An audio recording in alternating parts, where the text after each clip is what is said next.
स्वागत है। आज हमारे सामने नेपोलियन हिल की बहुत ही मशहूर किताब सोचो और अमीर बनो यानी थिंक एंड ग्रो रिच, इस पर आधारित एक विस्तृत समीक्षा है। ये किताब आप जानते ही हैं 1937 से पर्सनल डेवलपमेंट की दुनिया में छाई हुई है। जी हाँ, बहुत प्रभावशाली किताब मानी जाती है। और जैसा कि पता है, हिल ने इसे लिखने के लिए एंड्रयू कार्नेगी, हेनरी फोर्ड जैसे 500 से भी ज्यादा कामयाब लोगों पर गहरा शोध किया था। बिल्कुल। तो आज हमारा मकसद है इस समीक्षा की गहराइयों में उतरना।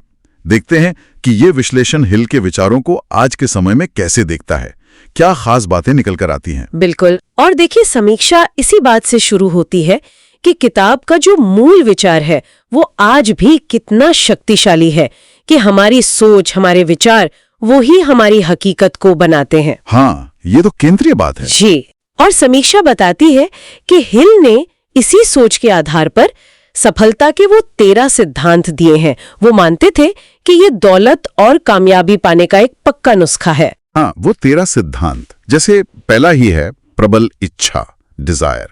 समीक्षा इस पर जोर देती है कि हिल की ये इच्छा सिर्फ कोई मामूली चाहत नहीं है। नहीं, बिल्कुल नहीं। ये एक जुनून है, एक धधकती हुई आग जिसे लगातार हवा देते रहना पड़ता है। सिर्फ उम्मीदें पाल लेना काफी नहीं है। सही कहा। और इसी जुनून को, इसी इच्छा को ताकत देने के लिए फिर आते हैं विश्वास यानी फेथ और आत्म सुझाव, ऑटो सजेशन। अच्छा। समीक्षा इसे ऐसे समझाती है कि हिल का ये जो आत्म सुझाव है ये एक सचेत प्रक्रिया है।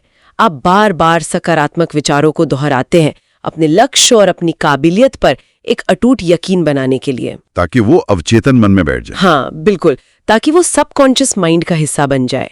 और समीक्षा के मुताबिक हिल का मानना था कि यही मानसिक तैयारी, यही कंडीशनिंग फिर हमें सही एक्शन लेने के लिए प्रेरित करती है। लेकिन सिर्फ सोचने से तो बात नहीं बनेगी। विश्वास को हकीकत में बदलने के लिए कुछ और भी चाहिए होगा। शायद इसीलिए समीक्षा विशिष्ट ज्ञान, स्पेशलाइज्ड नॉलेज और संगठित योजना, ऑर्गेनाइज प्लानिंग जैसे प्रैक्टिकल कदमों पर इतना जोर देती है। आपने बिल्कुल सही पकड़ा। समीक्षा इसी बात को रेखांकित करती है कि हिल के अनुसार ये ज्ञान कोई जनरल नॉलेज या किताबी ज्ञान नहीं होना चाहिए। अच्छा। हाँ, ये व्यवहारिक हो, अनुभव से मिला हुआ हो और सबसे जरूरी सीधे आपके लक्ष्य को पाने में आपकी मदद करे। ठीक है। और यहीं पर वो मास्टरमाइंड समूह, मास्टरमाइंड ग्रुप का सिद्धांत भी बहुत अहम हो जाता है। हाँ, ये भी काफी सुना इसके बारे में। जी।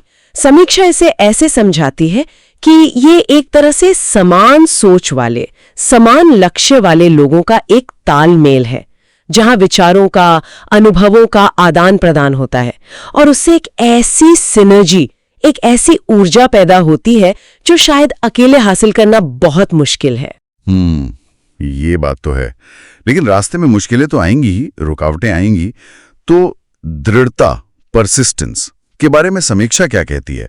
क्या इसमें यह भी बताया गया है कि लगातार कोशिश करने और बस जिद्दी बने रहने में क्या फर्क है? ये बहुत अच्छा सवाल है। देखिए, समीक्षा बताती है कि हिल दृढ़ता को एक ऐसी इच्छा शक्ति मानते थे जो हार न माने, खासकर जब आपको अस्थायी हार या निराशा का सामना करना पड़े। हालांकि समीक्षा ये भी इशारा करती है कि हिल के लेखन में शायद दृढ़ता और आंख बंद करके बस एक ही रास्ते पर चलते रहने के बीच का जो बारीक फर्क है वो हमेशा बहुत साफ नहीं है। अच्छा, ये एक आलोचना हो सकती है। हाँ, कह सकते हैं। और फिर एक और दिलचस्प और शायद आज के समय में थोड़ा विवादास्पद सिद्धांत भी है, यौन ऊर्जा रूपांतरण, सेक्स ट्रांसम्यूटेशन। ओह हाँ, ये तो काफी अनोखा सिद्धांत है। जी।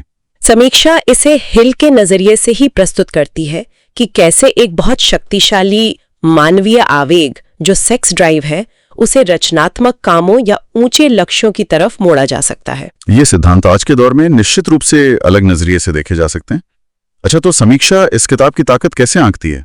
क्या वो मानती है कि ये आज भी उतनी ही प्रासंगिक है जितनी पहले थी? समीक्षा मानती है कि किताब आज भी प्रेरणा देने में बहुत कामयाब है, खासकर लक्ष्य तय करने में और सकारात्मक सोच का महत्व समझाने में। बॉब प्रॉक्टर और टोनी रॉबिन्स जैसे कई बड़े नाम हैं जिन्होंने माना है कि उन्हें इससे प्रेरणा मिली है। हाँ, कई लोगों के लिए ये एक शुरुआत होती है। बिल्कुल। लेकिन समीक्षा ईमानदारी से इसकी कमियों पर भी रोशनी डालती है। जैसे हिल के कई दावों का कोई ठोस वैज्ञानिक आधार नहीं है, वो ज्यादातर किस्सों, कहानियों और व्यक्तिगत अनुभवों पर टिके हुए हैं। और शायद कुछ विचार थोड़े पुराने भी लगते हो आज के हिसाब से। हाँ, समीक्षा इस बात का जिक्र करती है, जैसे छठी इंद्री, सिक्स सेंस जैसे जो सिद्धांत है वो काफी अस्पष्ट, मिस्टीरियस से लगते हैं। और ये जो विचार है कि आप अपनी सोच से धन को आकर्षित कर सकते हैं, ये वैज्ञानिक जांच पर पूरी तरह खरा नहीं उतरता। साथ ही समीक्षा ये भी नोट करती है कि किताब की भाषा, उसके कुछ उदाहरण वो आज के मानकों पर थोड़े पुराने लग सकते हैं, शायद थोड़े पुरुष केंद्रित भी, और अक्सर सफलता को सिर्फ और सिर्फ भौतिक संपत्ति यानी दौलत से ही जोड़कर देखा गया है। ये एक अहम बिंदु है। तो अगर इस पूरी समीक्षा का निचोड़ निकालना चाहें तो वो मुख्य बातें क्या होंगी जो हमें ध्यान में रखनी चाहिए? देखिए, समीक्षा से जो मुख्य बातें निकल कर आती हैं वो है, पहला, आपकी कामयाबी काफी हद तक आपकी सोच पर निर्भर करती है। आपकी मानसिकता बहुत अहम है। ठीक। दूसरा, आपके लक्ष्य एकदम साफ होने चाहिए और उन्हें पाने की एक गहरी प्रबल लगन होनी चाहिए। तीसरा, समीक्षा के अनुसार हिल मानते थे कि सिर्फ कड़ी मेहनत काफी नहीं है, बल्कि लगातार कोशिश, अनुशासन, कल्पना और सही योजना बनाना ज्यादा जरूरी है। हाँ, स्ट्रैटेजी मतलब। बिल्कुल। और चौथा, दूसरों के अनुभवों से सीखना, खासकर सफल लोगों की रणनीतियों और उनकी सोच से सीखना, ये बहुत अहम है। और ये समीक्षा किन लोगों के लिए इस किताब को पढ़ने की सलाह देती है? मतलब कौन इसे पढ़े तो फायदा हो सकता है? समीक्षा कहती है कि ये किताब उन लोगों के लिए काफी विचारोत्तेजक हो सकती है जो व्यक्तिगत विकास चाहते हैं, जो उद्यमी हैं या जो बस सफलता के पीछे की मानसिकता को समझना चाहते हैं। लेकिन एक चेतावनी के साथ। जी हाँ, बिल्कुल। समीक्षा इस पर भी जोर देती है कि इसे आलोचनात्मक दृष्टि से पढ़ना जरूरी है। ये समझना जरूरी है कि ये करीब एक सदी पहले के समय और उस समाज के नजरिए से लिखी गई किताब है। जानकारियां और उसका विश्लेषण, ये वाकई सोचने पर मजबूर करता है कि हमारी सोच और हमारी हकीकत के बीच का रिश्ता कितना गहरा और शायद कितना जटिल है। और अंत में एक सवाल सबके सोचने के लिए हम छोड़ जाते हैं। आज के इस तेज रफ्तार डिजिटल दुनिया में, जहां जानकारी अलग है, अवसर अलग हैं, चुनौतियां अलग हैं, हिल के ये करीब 100 साल पुराने सिद्धांत कितने कारगर हैं?